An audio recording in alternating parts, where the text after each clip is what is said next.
अस्सलाम वालेकुम, नमस्ते, सत श्री अकाल। वीडियो देखने वाले सबके लिए दुआ है कि आप जहां भी रहें खुश रहें, शाद रहें, आबाद रहें और हमारे इस चैनल पे अपना प्यार दिखाते रहें। आज लेके आए हैं जी मेजर गौरव आर्या सर की वीडियो लेके आए हैं। देखते हैं कि आज जो है पाकिस्तान को किस हवाले से जो है यहाँ के मामलात के ऊपर ये डिस्कशन करें। इसके ऊपर अगर आप हमारा ओपिनियन जानना चाहें तो वीडियो के लास्ट तक बने रहिए। मेरा नाम है नदीम इकबाल जंजुआ, मेरे साथ हैं Mohammad Sameer Khokhar. So guys let's start. Sir cheers, cheers, cheers, cheers, cheers. Cheers, brother. Cheers and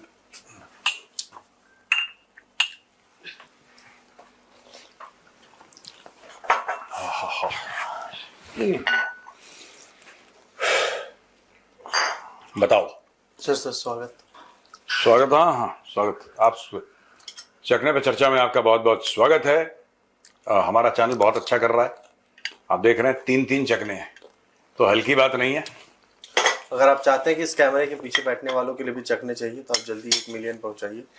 subscribe button दबाइए। म्यूजिक।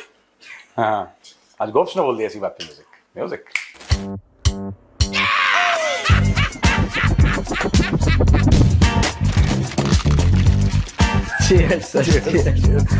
नापाक पलीस लोग हराम में लुथड़े हुए। फंड बढ़ेगा, जाना पड़ेगा तो मैं किसी कंट्री। हाँ? सर ये सारे के सारे सऊदी गए हुए हैं, क्या है मतलब समझ में नहीं आया किस्सा ये क्या है। देखो, ये मैं आपको बताता हूँ। यहाँ आया है मछली जवान, ये बड़ा सोच समझ के गए हैं। 2-3 चीजें हैं जो पाइपलाइन में हैं, जिसलिए पाकिस्तानी गए। सबसे पहले पाकिस्तानियों ने वीडियो रिलीज करा। ये कभी सच नहीं बोलते, और मुझे लगता है कि जो 25 करोड़ पाकिस्तानी वो सच सुनना भी नहीं चाहते। वो एक मीठी नींद में हैं। उनको बोल रखा है कि बस उम्मा को चुम्मा तुम ही दोगे, उसी में खुश हैं ये लोग। सबसे पहले उम्रे के लिए गए ये लोग। जो उम्रा होता है, कुछ लोग उम्रा को छोटी हज भी बोलते हैं। उम्रा की यह खासियत है कि आप साल में except for the days of the हज, जिन दिनों हज होता है, उसके अलावा आप उम्रे में कभी भी जा सकते हैं। वीजा लगाइए, उम्रा में जाइए, तो दैट इज वो ठीक है। कौन कौन गया आप ये देखिए। इनका सीडीएफ मुनरिया वो तो गया ही है, इनका प्रधानमंत्री गया है, इनका डिप्टी प्राइम मिनिस्टर गया है, इनकी आधी कैबिनेट गई है। आधी कैबिनेट वहां पे पहुंची हुई है। अगर किसी को लगता है कि उम्रा के लिए गए हैं तो वो सबसे बड़ा बेवकूफ है। वो गुमराह हो रहा है। उसका कारण ये है कि ये उम्रा वाले जो शॉट्स हैं जो डाले हैं, जो वीडियो डाला है, ये अपनी कौम को बेवकूफ बनाने की एक साजिश है। उसी वक्त आज फ्राइडे है, जुम्मे का दिन है। आज ही के दिन प्रेसिडेंट ट्रंप और सऊदी अरब के क्राउन प्रिंस मोहम्मद बिन सलमान की बात होनी है। पहले आप ये समझ लीजिए। हाँ बोलो। नहीं एकदम सर, उनकी बात होनी है जी। दूसरी चीज, पाकिस्तान को सऊदी अरेबिया, तुर्की और पाकिस्तान के बीच में एक डिफेंस पैक्ट साइन होना है। अब मैं आपसे एक बात पूछता हूं, सऊदी अरब को खतरा किससे है? डिफेंस पैक्ट तो हो चुका है, म्यूचुअल डिफेंस पैक्ट है। ये तुर्की को बीच में क्यों ला रहे हैं? अब मैं आपको 2 और चीजें बताऊंगा, फिर हम अगले सवाल पर चले जाएंगे। तीसरी चीज ये है कि तुर्की का बॉर्डर मिलता है सीरिया के साथ। अहमद अल शरा किसके साथ डिफेंस डील साइन कर रहा है? इजराइल के साथ। ठीक है, तुर्की इज पार्ट ऑफ नेटो। अगर तुर्की पे हमला होगा तो नेटो पे हमला माना जाएगा आर्टिकल 5 के तहत। ये बात क्लियर है। तो पाकिस्तान वहां पे क्या करती है बीबी? सोचो क्या करती। बहुत पहले हम बोलती कि आसिम मुनीर, जिसको कई पाकिस्तानी आसिम खंजीर भी बोलते हैं, ये धोखा देती ईरान को। हमने कवर भी करा था इसको बहुत widely. Ahmed al Sharaa is a Turkish intelligence asset. सही है गलत है? सही है। वो टर्किश इंटेलिजेंस का एसेट है। ऐसा अगर हुआ तो सर ये लाल टोपी तो आत्महत्या कर लेगा। भाई बता रहे हैं कुछ था भी, क्या कह रहा था वो लाल टोपी? यार देखो, मैं बता रहा हूं, ये जो लाल टोपी है ना, ये लोग बहुत इंपॉर्टेंट हैं भारत के लिए भी। लाल टोपी जितना इंपॉर्टेंट आईएसआई के लिए, उतना इंपॉर्टेंट रॉ के लिए भी है। आईएसआई क्या चाहता है और रॉ क्या चाहता है? आईएसआई ये चाहता है कि पाकिस्तानी लोग गुमराह बने रहें, वो गुमराह रहे 24 घंटे, उल्टी सीधी ये फरिश्ते आए थे, जिन्न आए थे, इसी में पड़े रहे और उनको कोई लॉजिक से तथ्य देकर आप कुछ ना समझा पाए, वो कंट्रोल में रहे, वो कंट्रोल में रहे। ये आईएसआई चाहता है। ठीक है, जितनी कलेक्टिव आईक्यू पाकिस्तानियों की गिरेगी उतना भारत के लिए अच्छा है। हमें 1000 जैद हामिद चाहिए, एक काफी नहीं, हमें 1000 जैद हामिद चाहिए जो हर रोज एक वीडियो बनाए, सिर्फ एक लॉन्ग फॉर्मेट, जिसमें दुनिया भर के लिए जहर उगले, खासतौर से हिंदुओं के लिए और यहूदियों के लिए। यह बहुत इंपॉर्टेंट है हमारे लिए कि वो लगातार दर लगातार रोज, ना सैटरडे छुट्टी ना संडे छुट्टी, रोज वीडियो बनाए, शॉर्ट्स बनाए और जहर उगले, जहर उगले, जहर उगले, जहर उगले, और लोगों को उसका जस्टिफिकेशन दे। ये बहुत जरूरी है, सिर्फ जहर उगलना काफी नहीं है, उसका जस्टिफिकेशन दे। क्या आप इतनी अजीम कौम है, आपको गजवा हिंद के लिए पाकिस्तान बना था। आप एक बात समझ लीजिए, जो इन्फ्लुएंसर है जिसको लाखों लोग पाकिस्तान में सुनते हैं, करोड़ों ना भी सुनते हो, लाखों लोग सुनते हैं, लाखों में से कुछ हजार होंगे जो ये भरोसा करते होंगे कि जैद हामिद ठीक कह रहा है। अगर ऐसे 1000 जैद हामिद हो गए तो पूरी कौम दिमाग से पैदल हो जाएगी, जो कि काफी हद तक ऑलरेडी है, पूरी पैदल हो जाएगी। क्यों? क्योंकि जैद हामिद यही कहता है कि आपका काम, आपने कोई माशी तरक्की के लिए आपने जन्म लिया है। पाकिस्तान किस लिए बना है? इकोनॉमिक प्रोस्पेरिटी के लिए नहीं बना पाकिस्तान भाई, पाकिस्तान बना है गजवा हिंद के लिए। और अगर एक वीडियो से उसका एक पाकिस्तानी भी ये कन्विंस हो रहा है कि पाकिस्तान को सक्सेस से कोई लेना देना नहीं है, पाकिस्तान को तरक्की से कोई लेना देना नहीं है, पाकिस्तान को सिर्फ और सिर्फ गजवा हिंद से लेना देना है, तो इससे बेहतर भारत के लिए कुछ हो नहीं सकता। और अगर मैं गवर्नमेंट ऑफ इंडिया में होता या मैं कोई इस लेवल पे होता, पॉलिसी की लेवल पे, मैं कहता कि इस आदमी को दुबई के थ्रू पैसा दो, मोटा पैसा दो, और कहो कि तेरा सिर्फ एक काम है, एक तो तू रोज जहर उगल भारत के खिलाफ और यहूदियों के खिलाफ, डेली हिंदू यहूदी, यहूदी हिंदू, ये कॉम्बिनेशन कर। एक दिन हिंदुओं को 60% गालियां दे और जहर उगल, और 40% यहूदियों को गालियां दे, जहर उगल। अगले दिन फ्लिप कर दे, यहूदियों को 60%, हिंदुओं को 40%। डेली ये काम करता रहे तू, और अपने जैसे क्लोन पैदा कर पाकिस्तान में।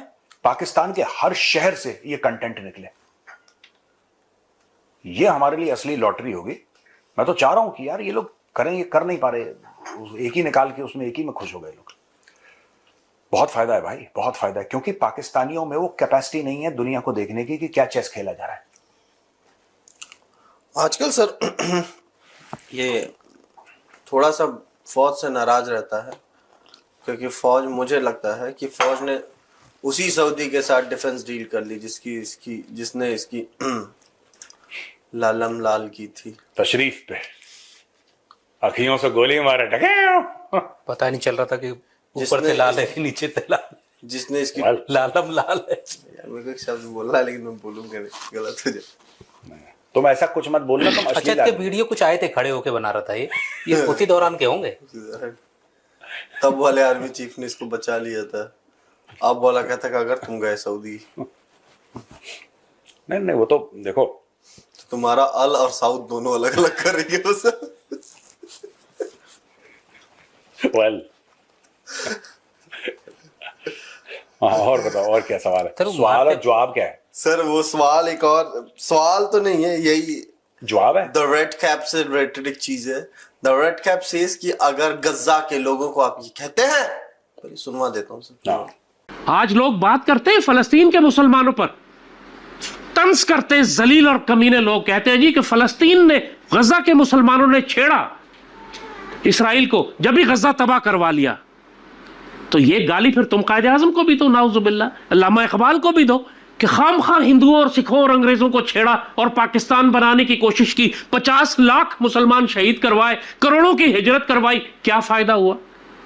ये कमीने और जलील लोग जो है ना, वो नफा और नुकसान सिर्फ इस जाहिरी चीजों में देखते हैं, जबकि बाबा इकबाल ने जो कुरान की हकीकत बयान फरमाई कि बरतरज अंदेशा है सूदो ज़िया है जिंदगी, जिंदगी की हकीकत तुम इस तरह नहीं कैलकुलेट कर सकते कि गजा में कितना नुकसान हुआ और पाकिस्तान बनते कितना नुकसान हुआ, और गजा के मुसलमानों ने इतनी शहादतें दी और इतना खंडर बन गया, जिंदगी की हकीकतें, आने वाली तारीख और तकदीर इस तरह नहीं नापी जाती।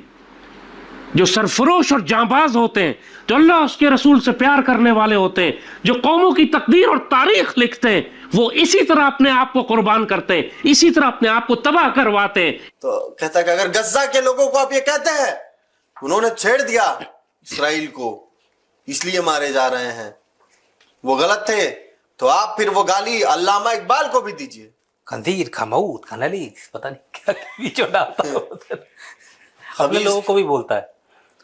जो भी है, तो वो कह रहा है कि पाकिस्तान भी बना तो लाखों लोग मारे गए, हजारों लाखों लोग, तो मुस्लिम भाई हमारे, कह रहा फिर आप अल्लामा इकबाल को भी गाली दीजिए कि पाकिस्तान बनाया।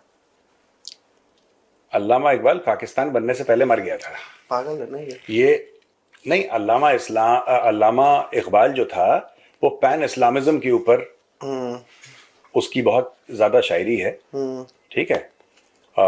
आप अल्लामा इकबाल ने एक लिखा था शिकवा, एक बड़ी लंबी चौड़ी उसने पोएम लिखी थी शिकवा। फिर कुछ समय के बाद जब मौलवी मौलाना बहुत गुस्सा हो गए, शिकवा मतलब अल्लाह से शिकवा, अच्छा, अल्लाह से शिकवा, कि अल्लाह से शिकायत की है।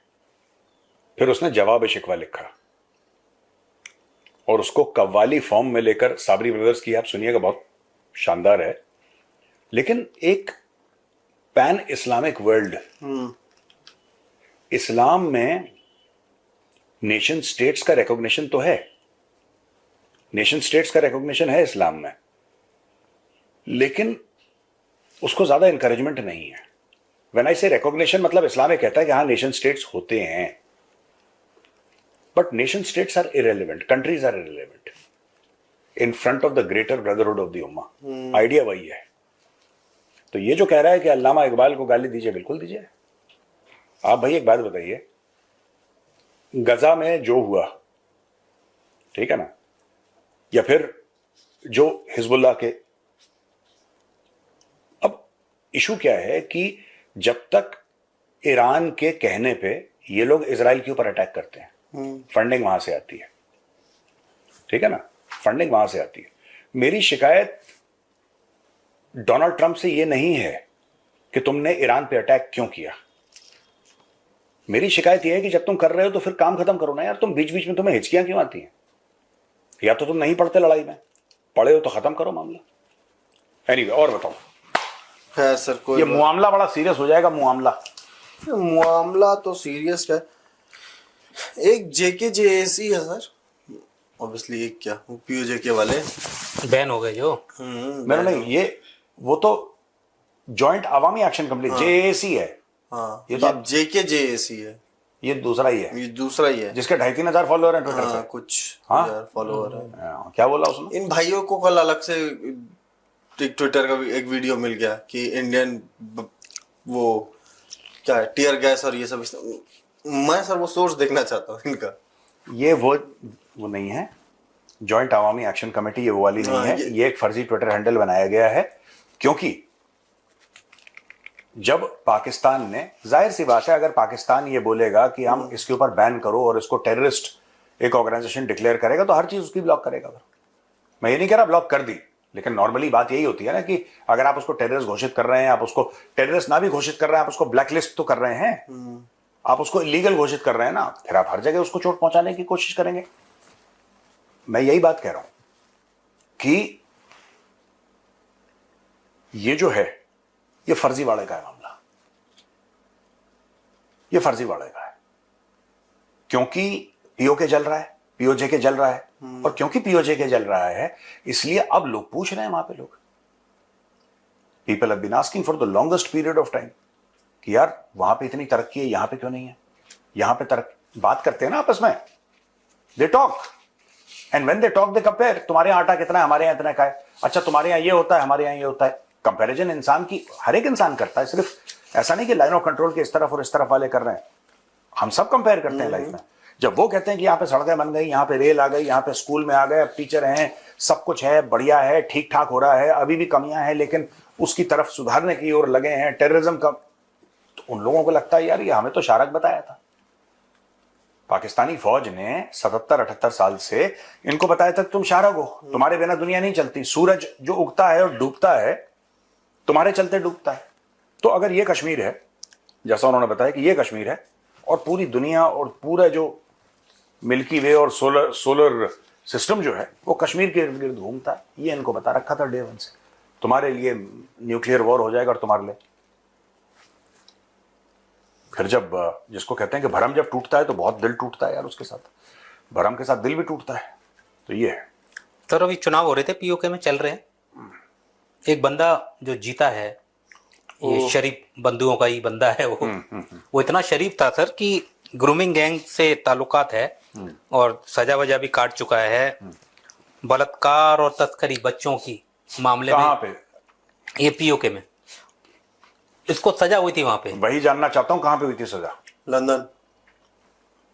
और नाम है सर इसका रुखसार अहमद।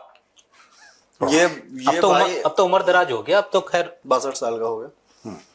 तो क्या कह रहे हैं, ठीक। तो सर वो वहां से आ गया बेल वेल लेके, कहा ठीक है कोई बात नहीं मैं आऊंगा।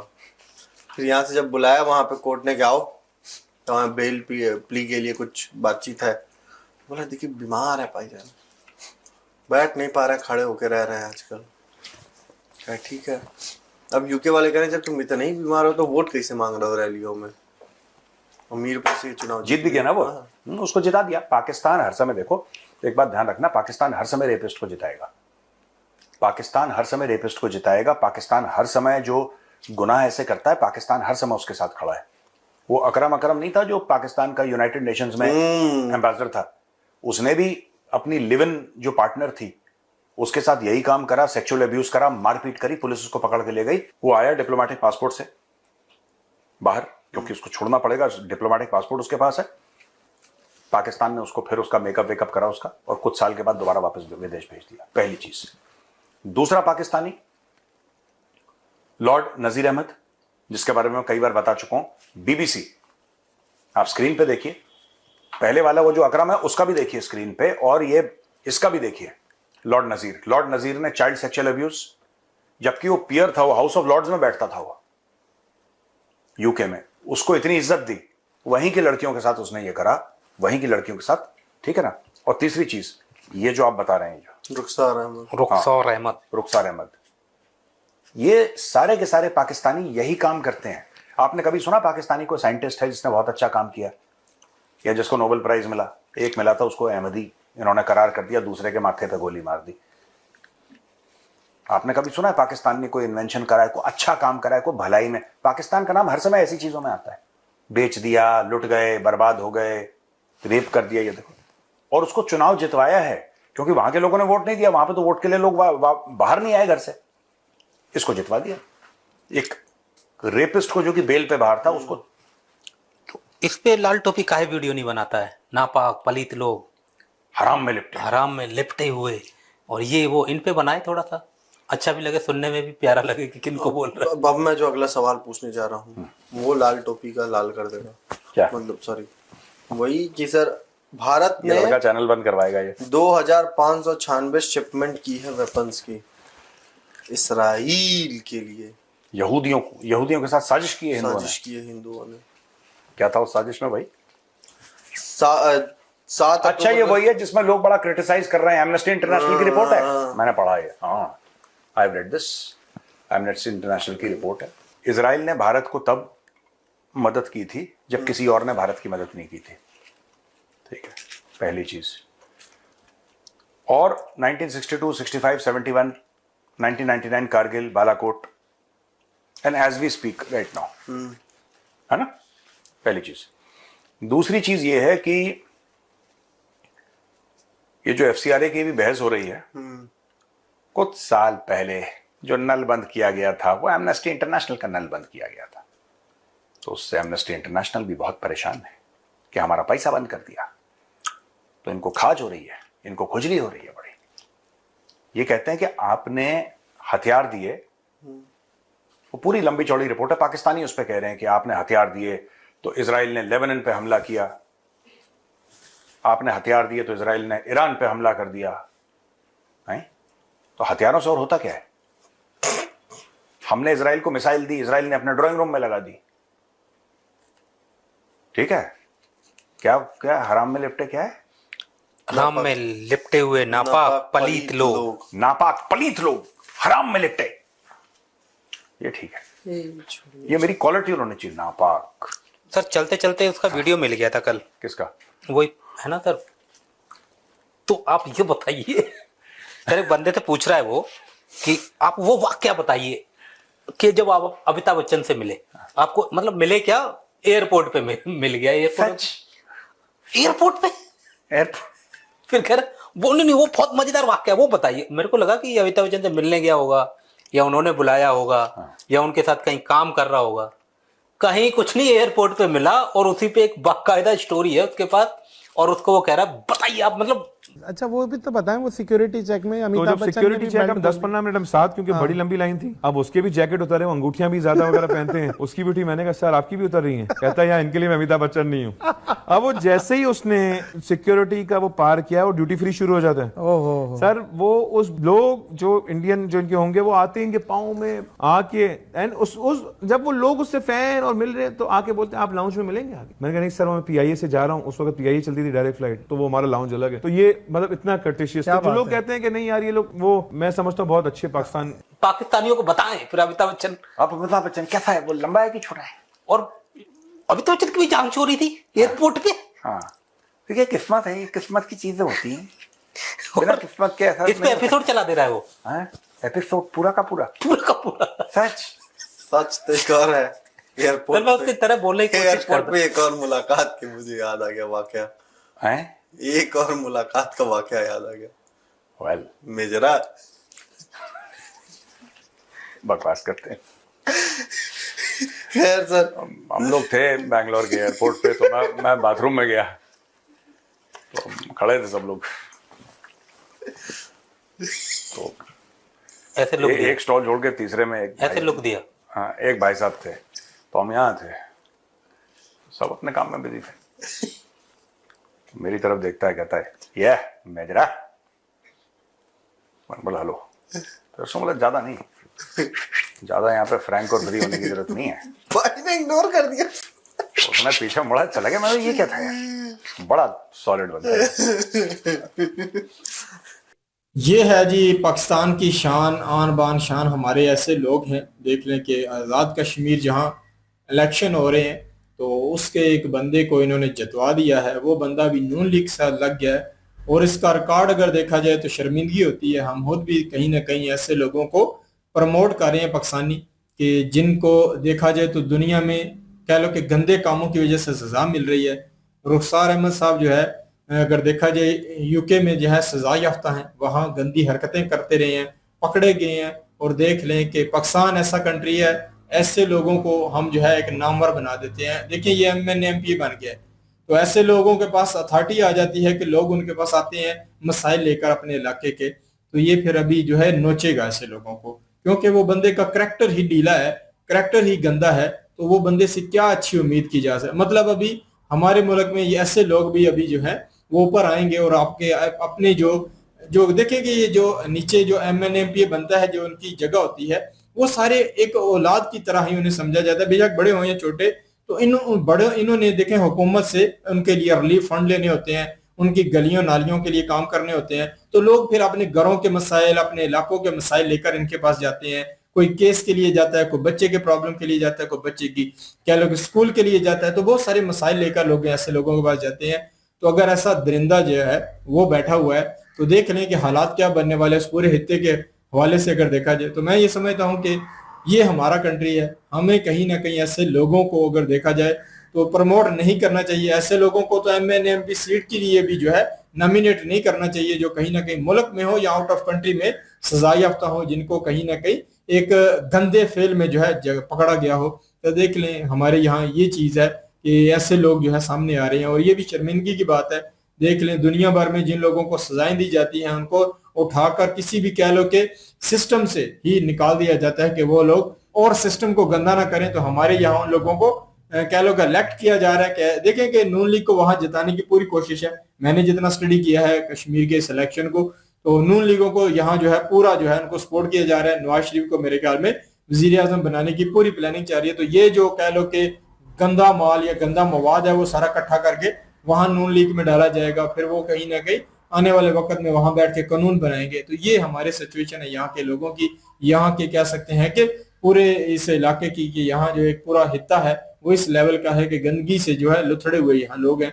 दूसरा, इन्होंने जैद अहमद की बात की है, तो जैद अहमद के बारे में आज मुझे अलग सी जानकारी जो है मेजर सर से मिली है कि अगर इंडिया जो है चाहता है कि पाकिस्तान में ऐसे बहुत सारे लोग हों और सारे मिलकर जो है इंडिया के खिलाफ जो है बकवासियात करें और इंडिया को, हिंदुओं को, यहूदियों को लेकर टिप्पणियां करें, और ये देखें कि मैं ये समझता था कि ऐसी बात जो है मेजर सर से नहीं सुनने के लिए मिलेगी कि मेजर सर कहीं ना कहीं जो है ऐसे लोगों को सपोर्ट करते हो। पर देखा जाए तो जो नफरत में, मतलब कह लो कि लुथड़े हुए लोग होते हैं, नफरत में भरे हुए होते हैं, तो इंडिया चाहता है कि ऐसे लोग पाकिस्तान में और बढ़े। पर हालांकि मैं नहीं चाहता हूं ऐसे लोग जो है, अगर देखा जाए तो हमारी नौजवान नस्ल जो भी फेसबुक यूट्यूब पे आती है, तो जब वो ऐसे लोगों को सुनती है तो ट्रैक होती है। मैं खुद भी जैद अहमद को जो है सन 2007, 8 में, 9 में मैं सुनता रहा हूँ। तो मैं एक 1+ के पता नहीं क्या नाम का ना एक चैनल हुआ करता था डिश पे, तो मैं इसको सुना करता था, मुझे भी काफी अच्छी बातें लगती थी। तो कहीं ना कहीं इंडिया के खिलाफ जंग, इंडिया के खिलाफ जो है जिहाद करना चाहिए, तो ऐसी बातें सुन सुन के मैं भी काफी ज्यादा कह सकते हैं कि इस लेवल का ज़हन था नफरत करने वाला।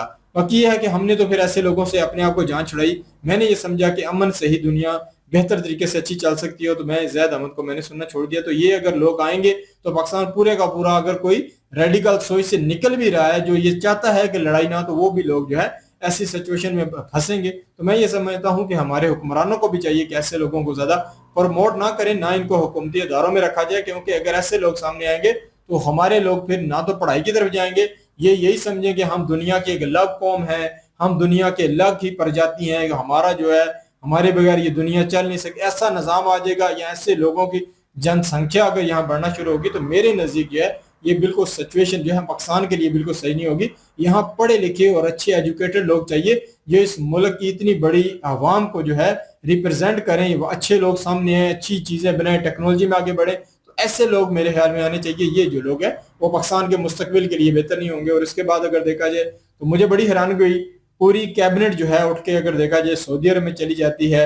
देखिए कि कोई भी सिचुएशन होती है तो हमारे जो है त्यारा भर के जो है ये लोग चले जाते हैं, तो बिल्कुल गलत है। इसके ऊपर भी मैंने देखा था इमरान खान का एक अच्छा मुझे उनका पॉइंट लगा था। उन्होंने कहा था कि ये इतने इतने बंदे लेकर जाना जो हमारे नून लीग वालों की ये सिचुएशन है कि ये अपने पूरे को पूरे खानदानों को साथ में लेके चले जाते हैं। तो वही चीज आज भी नजर आ रही है देखने के, ये चीज का एक सही तरीके का एलिगेशन इनके ऊपर लगा था। आज भी देखें कि इतनी बड़ी कैबिनेट चली गई, जाने की जरूरत नहीं थी। पर देखें कि देखें है ना, वो एक मुल्क में जो है गुर्बत से लोग मर रहे हैं, महंगाई से मर रहे हैं, वहां के जो हुक्मरान हैं वो अय्याशियां कर रही हैं, उनको उम्रे करने के लिए जाना है, उनको घूमने के लिए सऊदी अरब के चक्कर लगाना है। तो ये सिचुएशन है। हमारे लोग कब समझदार होंगे, कब कहीं ना कहीं हमारे अपने मुस्तकबिल के लिए सोचेंगे, कब कहीं ना कहीं ऐसी सिचुएशन के लिए सोचेंगे कि हमने इस दुनिया में अपना नाम बनाना है। 2 बंदे भी चले जाते, जनरल चले जाते, जनरल साहब और शहबाज शरीफ साहब, 1-2 बंदा और चला जाता, तो वो भी कहीं ना कहीं इतनी पिक्चरों की और इतनी कह लो कि इनकी कह लो कि चीजों को हाईलाइट नहीं करना चाहिए, क्योंकि नेपाल जैसे जंजी यहाँ भी जाग ना जाए। क्योंकि नेपाल ने ऐसी सिचुएशन अपने मुल्क की देखी थी, तो उन्होंने लाठी और डंडे उठाकर अपने कह लो हुक्मरानों को धोया था कि हमारे मुल्क में इतना बड़ा संकट चल रहा है, हमारी वो सिचुएशन ही सही नहीं हो रही, तो आपको घूमने की पड़ी है। तो यहाँ तो ऐसा कुछ नहीं होगा, फिर भी लोग तो नाराज होंगे ना, गालियां देंगे। तो कहीं ना कहीं ये भी है कि इनसे कहीं ना कहीं वोट बैंकिंग ज्यादा गिर जाएगी, तो फिर ज्यादा जो है इनको मेहनत करनी पड़ेगी किसी को सिलेक्ट करने में। तो मैं ये समझता हूँ कि सऊदी अरब, तुर्की और ये जो भी बना है, इसके लिए इतनी बड़ी कैबिनेट की जरूरत नहीं थी। जो भी हालात थे उसे नॉर्मल में ही लेके चले। कितने चक्कर जो है ये 6 महीने अगर कहीं तो पाकिस्तान के हुक्मरान भाग दौड़ कर रहे हैं, तो ये गरीब मुल्क है, इस गरीब मुल्क के ऊपर जो है इतना मेरे ख्याल में अन्याय नहीं होना चाहिए कि ऐसे लोग जो है कहीं ना कहीं हमारे मुल्क का कह सकते हैं कि जो पैसा है, जो ये कह सकते हैं कि हमारे मुल्क की अपने अवाम के लिए है, तो उनको इस चीजों में उड़ाने के जो चीज सिचुएशन बनी है बिल्कुल मुझे अच्छा नहीं लगा। बिल्कुल जी। देखें, जाहिद अहमद की इन्होंने बात की है। इन्होंने कहा है कि जाहिद अहमद जैसे जो लोग हैं ना, वो इंडिया के हक में बड़े बेहतर है। बेशक वो नफरत उगलता है, तो उसके पीछे एक कारण है।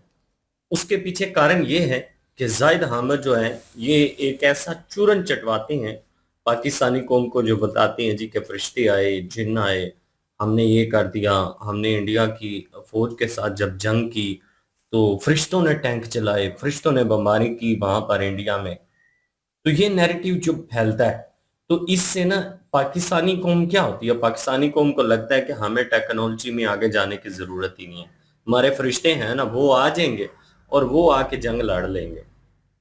तो इसलिए ये कह रहे हैं कि ये जिन्नों और फरिश्तों से बाहर निकले ही ना ये पढ़े लिखें, ना इनके पास टेक्नोलॉजी आए, ना इनका कोई साइंसदान बने, बस ये इसी चूरन को 78 सालों से चाट रही हैं। तो देख लें कि मुल्की हालात जो हैं आप लोगों के सामने ही हैं। आज टेक्नोलॉजी में पाकिस्तान का नाम किधर है? पाकिस्तान की जो स्पार्को एजेंसी है उसका आधे से ज्यादा पाकिस्तानी लोगों को नाम ही को नहीं पता कि कोई एजेंसी, स्पेस एजेंसी पाकिस्तान में है भी या नहीं है, अगर है तो उसका नाम क्या है। तो फिर टेक्नोलॉजी में पाकिस्तान का लेवल क्या है वो आप लोग समझ सकते हैं। यहाँ पे एक साइंसदान डॉक्टर अब्दुल इस्लाम वो हुए थे, लेकिन जब उनको नोबेल प्राइज मिला उसके बाद पाकिस्तानी अवाम किसी ने ये शोशा छोड़ दिया कि वो कादियानी है। जब लोगों को पता चला तो लोगों ने शोर शराबा करना शुरू कर दिया, तो उस बंदे को भी फिर इन्होंने पाकिस्तानी माने को नहीं। इन्होंने कहा जी कि वो एक अहमदी है, वो कादियानी है, तो वो पाकिस्तानी हो ही नहीं सकता।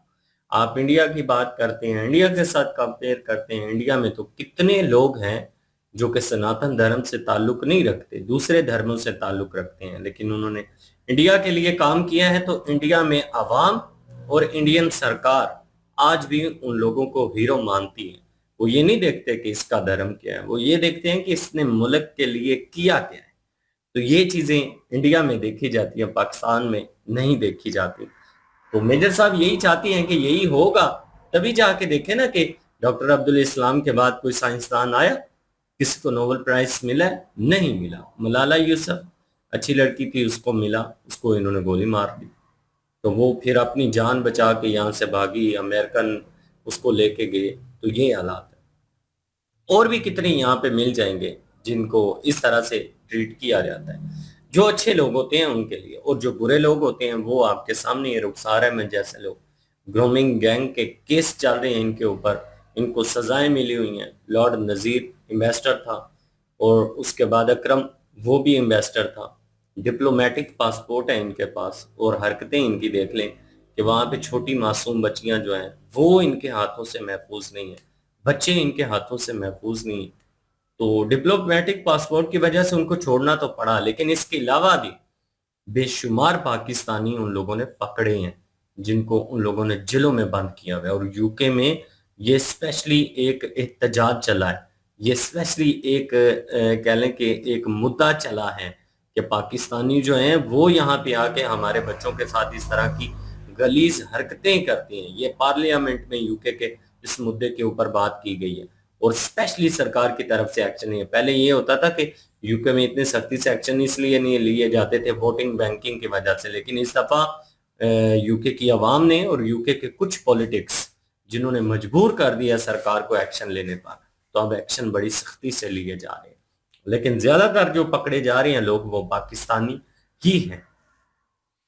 और दूसरी चीज जो इन्होंने कहा जी कि फलस्तीन में, जाहिद अहमद ने कहा जी कि फलस्तीन में जो लोग हैं उन्होंने जब जो जमात है मेरे ख्याल में उसकी हमास, तो उन्होंने इसराइल को छेड़ दिया और इसराइली जो हैं वो लाखों की तादाद में लोग शहीद हो गए हैं। गलत हो गए, नहीं होना चाहिए थे, इन्होंने गलत कहा। ये कह रहा है कि हराम में लुथड़े हुए पलीत लोगों, तुम्हें ये नहीं पता कि तुम क्या कह रहे हो, तुम्हें तो फिर कायदे आजम को, इल्लामा इकबाल को भी बुरा भला कहना चाहिए था। पाकिस्तान जब बना तो पाकिस्तान बनने के बाद बहुत सारे लोगों की जाने गई, तो मुहाजिरीन जो है ना, मैं अब पाकिस्तान में बैठा हूँ, मैं इसके ऊपर ज्यादा बात अगर करूंगा तो मेरे लिए मसाइल बन जाएंगे। मैं गारंटी से कह सकता हूँ कि जो महाजिर वहां से इंडिया से आए हैं उनसे कभी जाके पूछें और मोहम्मद अली जना का नाम लें उनके सामने, फिर वो आप लोगों को बताएंगे कि उनके मन में क्या चल रहा है।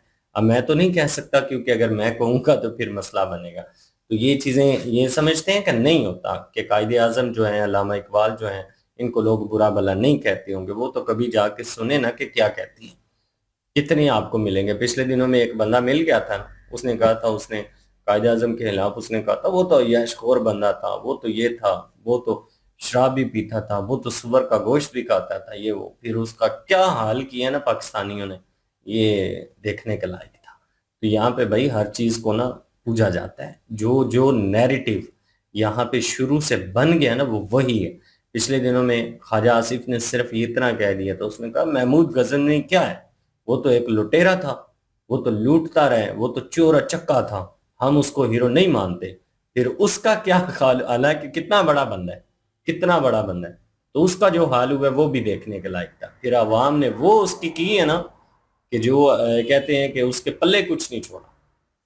ये चीजें यहाँ पे ये नहीं देखा जाता कि किसी ने क्या किया है, यहाँ पे सिर्फ ये देखा जाता है कि 1947 से लेकर हीरो जिसको मान लिया है वो हीरो है, उसने गलत किया है, उसने सही किया है, इन चीजों से इन्हें कुछ लेना देना ही नहीं है। तो ये चीजें जो है ना जाहिद अहमद को समझने की जरूरत। जाहिद अहमद उसके बाद यही है ना बंदा जो वो सुनाया करता है, अक्सर मैंने एक दो दफा इसकी बात सुनी है, ये कहता है कि मुल्क पाकिस्तान वो सरजमीन है जहां से काले झंडे, अब ये काले झंडे जो है ना ये को फाइटर जेट है उनके साथ उनको मिलाता है काले झंडों को। कहता है कि यहाँ से फौजें निकलेंगी और फौजें जो हैं वो कस्तंतुनिया से, इजराइल से होते हुए और पता नहीं किस किस मुल्क का नाम लेता है, होते हुए हिंदुस्तान से गुजरते हुए हिंदुस्तान के जो सरकार के लोग हैं, उनके जो हुक्मरान हैं, उनको जंजीरों में बांध कर पाकिस्तान में लेकर आएंगे। पता नहीं वो क्या है, कब है, कैसे होगा, कोई समझ नहीं है। लेकिन भाई साहब ये चूरन चटवाते हैं और कहते हैं कि अनकरीब ऐसा होने वाला है जी कि हमारी जो काले झंडे लेके निकलने वाला एक कबीला है कोई, उसका बताया जाता है और कहा जाता है कि वो पूरी दुनिया पे छा जाएंगे। अब पता नहीं कब होगा, ये तो मुझे नहीं पता, लेकिन भाई साहब जो हैं ये बताते हैं और पाकिस्तानी अवाम नीचे लिख रही होती है गजवा हिंद ऐसा है वैसा है। अब बहुत सारे जो पढ़े लिखे लोग हैं उन्होंने तो ये कह दिया, उन्होंने कहा हो सकता है गजवा हिंद हमारे से पहले होगी हो, हमें पता ही ना हो, हमें क्या पता कि हुई है या नहीं हुई, किसी के पास कोई गारंटी है इस बात की। और गजवा हिंद का बताते हैं ना, तो गजवा हिंद का जो नक्शा है ना वो पाकिस्तान भी उसमें मौजूद है। पाकिस्तान गजवा हिंद से बाहर नहीं है। जो नक्शा ये बताते हैं अब इनके मुताबिक ही है ये, वो खुरासान का हिस्सा बताते हैं जो अफगानिस्तान और बलूचिस्तान के साथ अटैच होते हैं। वो कुछ इलाके हैं जो खुरासान का हिस्सा माना जाता है। तो पाकिस्तान भी हिंद का ही एरिया है और इसको हिंद ही कहा जाता था। ये तो चले ठीक है कि पाकिस्तान जो है वो एक कह लें कि इंडिया का ही अंग है, इंडिया से अलग हुआ और पाकिस्तान बना, लेकिन आज दिन तक पाकिस्तानियों ने इस बात को नहीं माना कि पाकिस्तान बना। पाकिस्तानियों ने हमेशा से यही कहा कि 1947 14 अगस्त को पाकिस्तान ने आज़ादी हासिल की। अब ये किसी को जानने की जरूरत नहीं है कि किससे आज़ादी हासिल की, कौन था जिसके हम गुलाम थे, कौन था जिसके हम अंडर थे, और क्या पाकिस्तान पहले था जो किसी का गुलाम था, क्योंकि पहले जो चीज होती है वही गुलाम होती है ना। फिर बाद में वो चीज जो है वो कह लें कि उसका घोषित किया जाता है जी कि हम इतने सालों फलां कंट्री जो थे हमारे ऊपर हुकूमत करते रहे, लेकिन हमने ये हिंद ही माना जाता था, इंडिया ही माना जाता था, ऑल इंडिया इसको कहा जाता था, बरे सगीर पाको हिंद इसका नाम था। पूरा जो है वो आज भी किताबों में पढ़ाया जाता है। लेकिन ये चीजें जो है वो शुरू से जो चीजें बता दी गई है ना, पाकिस्तानी अवाम उन्हीं को मानती है। अगर हम किसी इक्का दुक्का बंदे से, यार दोस्तों से हम बात करते हैं, दूसरे लोगों से तो नहीं कर सकते। हम अक्सर कहते हैं, हम कहते हैं पाकिस्तान तो आजाद में हो जाओ तो अनु की पता है, वो नहीं मानते। वो कहते हैं कि आपको क्या पता है जी पाकिस्तान आजाद में, फिर आप बताएं क्या हुआ है। हमने कहा पाकिस्तान इंडिया से अलग हुआ। ये लें जी, ये नया शो शायद सुने इनका, ये तो इंडिया के एजेंट है ना, ये तो राह के एजेंट है, ये इसलिए इस तरह की बातें करते हैं। तो ये चीजें फिर यहाँ पे सुनने के लिए मिलती हैं, इसलिए रियलिटी के ऊपर बंदा बात करता ही कौन नहीं। जिस किसी को पता भी है ना वो भी यहाँ पे खामोश ही रहता है ज्यादातर। लेकिन यही हकीकत है जी। आप भी बताइए इस बारे में, 2-3 पॉइंट थे उनके ऊपर हमने बात की है, ओपिनियन दी है। आप लोगों का क्या कहना है, आप लोग कमेंट सेशन में अपनी राय जरूर दीजिएगा। बिल्कुल जी, और मैं भी यही मानता हूँ जी, गजा में जो हमास ने किया था उसने अपनी ही कह लो कि अवाम की लंका लगाई है, और ये बात हकीकत है। देख लें कि अच्छा भला मुल्क था, पहले नॉर्मल वे में चल रहा था। हमास ने जो गलती की थी, ज़ैद अहमद साहब को गुस्सा नहीं होना चाहिए। उसके बाद देखा जाए तो कितना कितना कह लो कि मुश्किल और क्रिटिकल जो ये मामला बन गया था। और आज भी मैंने आज की खबरें सुनी है, सुबह या कल सुनी है तो बता रहे हैं कि अभी भी गजा में वो मारदार जो है वो बंद नहीं हुई। अब भी गजा में जाना आसान नहीं है, इसराइल की मर्जी से ही वहां जा सकता है। हमास ने हथियार भी डाल दिए। तो ये एक गलती थी उनकी जिसने ये सारी सिचुएशन क्रिएट की। तो इसको डिफेंड करना किस तरीके से पाकिस्तानी डिफेंड करते हैं, या जैद अहमद साहब इसकी उल्टी मिसाल क्या देते हैं, तो बिल्कुल लॉजिक नहीं है। बाकी ये है कि गलती को हमेशा जो है गलती मानना चाहिए। बिल्कुल जी, ये थी आज की वीडियो। इस वीडियो के माध्यम से आप लोगों का क्या कहना है, आप लोग कमेंट सेशन में अपनी राय जरूर दीजिएगा। दुआओं में याद रखिएगा। मिलते हैं नेक्स्ट वीडियो में, तब तक के लिए अल्लाह हाफिज, पीस।